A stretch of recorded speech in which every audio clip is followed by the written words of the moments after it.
Welcome back. Other issues to get to with my panel, broadcaster Lucy Zelic and Senior Fellow of Menzies Research Centre, Nick Cater. Well, welcome to you both.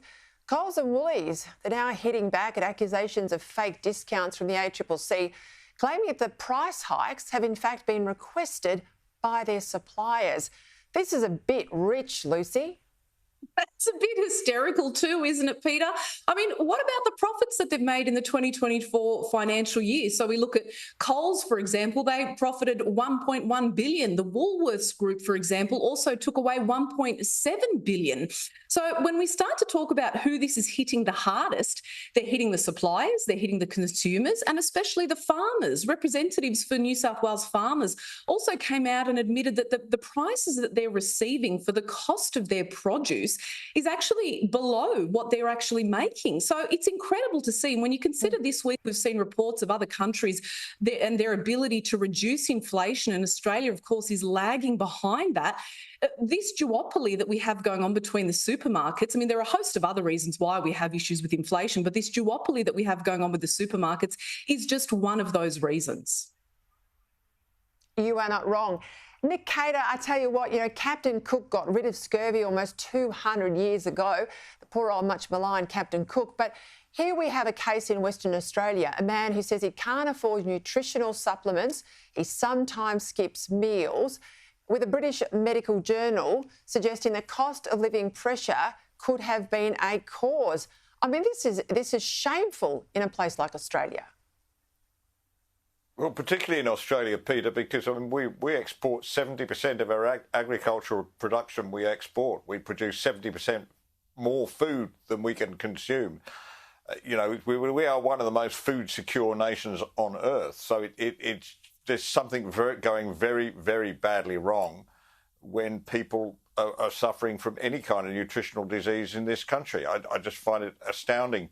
But it does come down to inflation, and I take your point about supermarkets. But look, to my mind, they're just a little cog in the whole inflation machine. Most of this, as we know, is being driven by government, by its policy on spending, which is forcing up inflation, and they're imposing unnecessary and extra costs on supermarkets, transporters, finance, on farmers, through things like, the compliance taxes you've got to pay for this regulation or another, through the cost of energy, which is through the roof. So, I think in the end, let's not forget that the real responsibility here lies with government policy. Let's go to the Teal MP, Allegra Spender. She spoke about the influence of Simon Holmes à Court during her press council address yesterday. And she said that the suggestion there was someone pulling the strings was insulting. Laura Jays, my colleague, asked her about it this morning. Here's her response. I think I may have met with him once the entire time since I've been elected. Really? So really, this met with him? Yeah, seriously. Do you talk to him though on the phone? No, I don't. Maybe I've spoken to him maybe 2 or 3 times the entire time I have been elected.